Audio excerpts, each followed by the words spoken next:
Movie notes on the basis of sex, 2018 film, 5 July 2024 viewing. So I watched this today, Friday, 5 July 2024. I'm Tanis Coralee Leonhardi, she, her, hers of Seattle. And the meaning of sex here is biological sex or gender, though the person is about pushes gender, and the film doesn't actually push biological sex, so it's not potentially the most accurately phrased title for a movie. I'm Tanis Coralee Leonhardi, she, her, hers of Seattle. These are my notes for my Friday, 5 July 2024 viewing of the 2018 film On the Basis of Sex. And my description is it's a biographical film about the early career of Ruth Bader Ginsburg, including her attending law school, raising children with her husband, and taking jobs in law outside the house. So she's in a wave of women entering the task force in larger numbers, not the first women to enter the task force, workforce, legal force, whatever you want to phrase it, outside the home, but it's like kind of like the wave of there are more women kind of, and so yeah, so it's kind of, it really is about her being a woman and her being like, every woman must have a career outside the house, and then she kind of, which is kind of an interesting thing to watch in the sense of then she misses some very pivotal moments in her own daughter's life because she's outside the house, not really present as a parent very much. So, which in some terms, some may call her very neglectful. So there's like, you know, the give and take of it all of, yes, you can push people outside the house, but then, you know, she seeks the external validation of others, but it's not even her family. She grows apart from her family kind of in the progression of the movie. So I'm just kind of like, but is that really a good thing? So essentially, I have some notes that I typed up. They're a fair amount here. Essentially, takeaway of the film, a takeaway is the legacy of Ruth Bader Ginsburg is all women employed in the workforce are in the workforce, and especially those in high-level positions like 6+ figure salary positions, they owe their careers to Mrs. Ginsburg and what she did early on. That floated around when I was in graduate school. If every woman in society had to, you know, in the 21st century, had to give due attribution to where they are in their careers, it would be all to her. Not they might put in the hard work, but they didn't have to put in this type of hard work. You know, she paved the path for everybody else, all other women, kind of thing. She pushes for women must have a career outside the house. Personally, I would like to be more present in the raising of my human children with my soulmates. If I do work from, I would like to work from home as I can. Right? This is with me moving in with my soulmate and or soulmates. However, work from home and projects may not be synonymous with outside of the house career. I could outside the house careers end poorly. So kind of really think about, well, here's one. So if all women have to get a job outside the house because that's social norms now. He killed working women, this guy, the serial killer, Gary Ridgway, at least supposedly a serial killer. So, and he focused on, he killed women in one industry, right?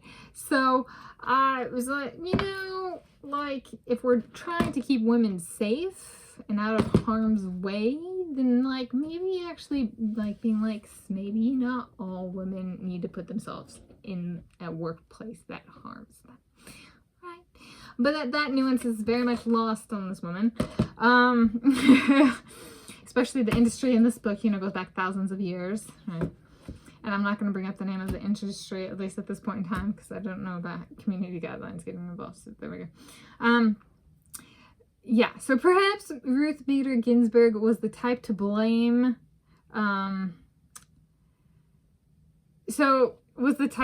his victims. So in this book, his victims get blamed by a lot of women who are kind of like working women in a different industry, right? And they don't really consider his victims' work choice a career. So it's Ruth Bader Ginsburg, that type, perhaps considering how this movie portrays her. So in reality, What she really wants is women to have a career outside the house only in a field that she approves of, which kind of reeks of mother parenting insecurities to me. Like, stop being a control freak on all women. Right, what does the professor say when she enters the room? While the weather may change for a day, the climate of the era remains the same. So she was the weather. He didn't like the weather, right? We like, the climate remains unchanged, honey. Right, but I don't know if she got that or not. Okay.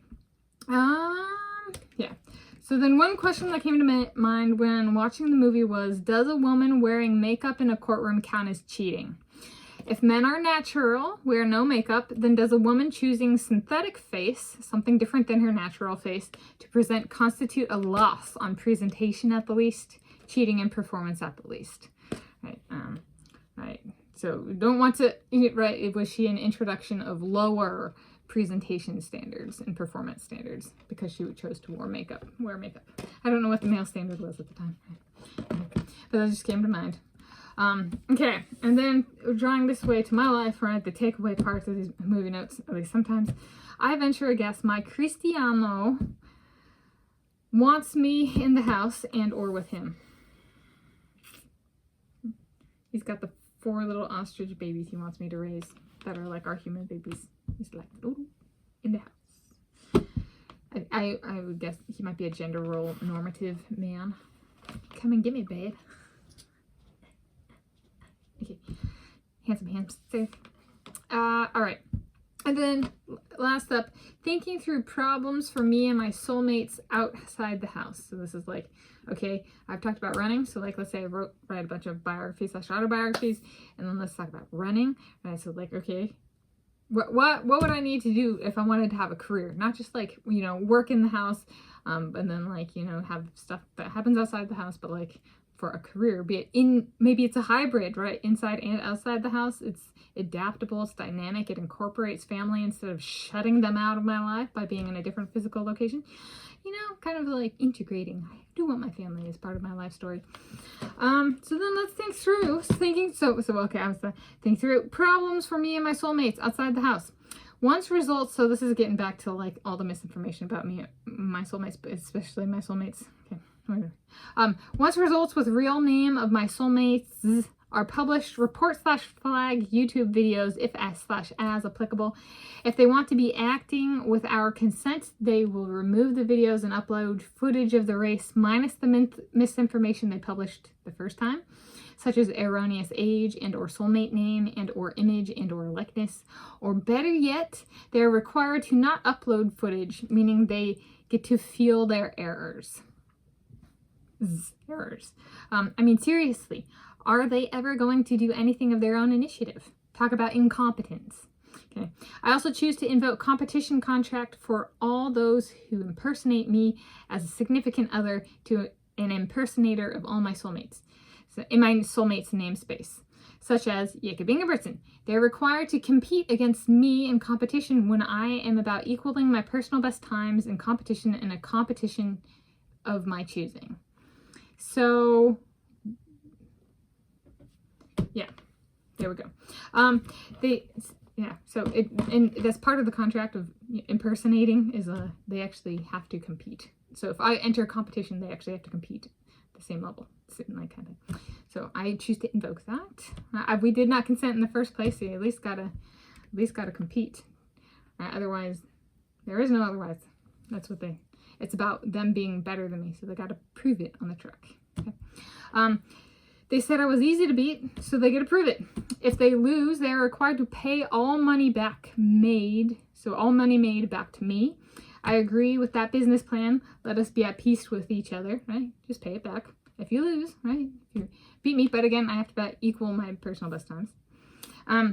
And then the removal sequence, so for removing the stuff that has the misinformation, the removal sequence / prioritization. 1, all personal life misinformation. 2, all age misinformation. 3, all country competing representing misinformation. So like if my Jacob Ingebrigtsen per entry was representing Hungary but was wearing like a Norway uniform, they need to change that to reflect that it was Hungary, not Norway, that he won a medal with. kind of thing. Even if it looked like something else, right? Paperwork, results, the real results are hungry, that kind of thing.